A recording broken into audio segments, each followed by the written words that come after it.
کیا اب جانتے ہیں کہ چولستان کے ریگزار میں اگنے والا یہ سادہ سا پودا دراصل ایک قدرتی خزانہ ہے؟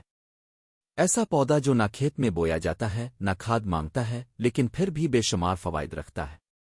جی ہاں، آج ہم بات کر رہے ہیں چونگاہ اچرنگلی کی، ایک صحرائی سبزی جو زیادہ تر چولستان، فورٹ عباس اور پہاڑی علاقوں میں پائی جاتی ہے۔ یہ پودا بارش کے بعد زمین سے نکلتا ہے۔ اس کی شاخیں موٹی سبز اور رسیلی ہوتی ہیں جن میں پانی ذخیرہ رہتا ہے۔ یہی وجہ ہے کہ یہ سخت گرمی اور خشک موسم میں بھی زندہ رہتا ہے۔ دیہاتی لوگ اسے شوق سے جمع کرتے ہیں۔ سب سے پہلے اسے اچھی طرح صاف کیا جاتا ہے، پھر چھوٹے ٹکڑوں میں کاٹ کر سالن تیار کیا جاتا ہے۔ بعض لوگ اسے گوشت کے ساتھ پکاتے ہیں جبکہ کچھ اسے سادہ مسالے میں بناتے ہیں۔ اس کا ذائقہ ہلکا سا کڑوا مگر نہایت منفرد اور لذیذ ہوتا ہے۔ اب بات کرتے ہیں اس کے فوائد کی۔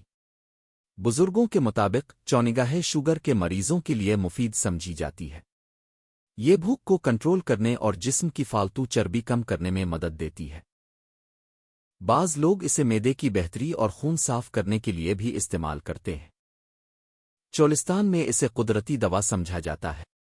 چونکہ یہ بغیر کسی سپرے اور کیمیکل کے اگتی ہے، اس لیے اسے خالص اور نامیاتی غذا مانا جاتا ہے۔ نہ صرف انسان بلکہ جانور بھی اسے شوق سے کھاتے ہیں۔ یہ پودا صحرائی ماحول کا اہم حصہ ہے اور زمین کو سخت حالات میں بھی زندگی بخشتا ہے۔ اگر آپ کبھی چولستان جائیں اور یہ پودا دیکھیں تو یاد رکھیں، یہ صرف ایک عام جھاڑی نہیں بلکہ صحرا کی ایک قیمتی نعمت ہے۔ اگر آپ کو یہ معلومات پسند آئیں تو ویڈیو کو لائک کریں، شیئر کریں اور ہمارے چینل کو سبسکرائب کرنا نہ بھولیں۔ اللہ حافظ۔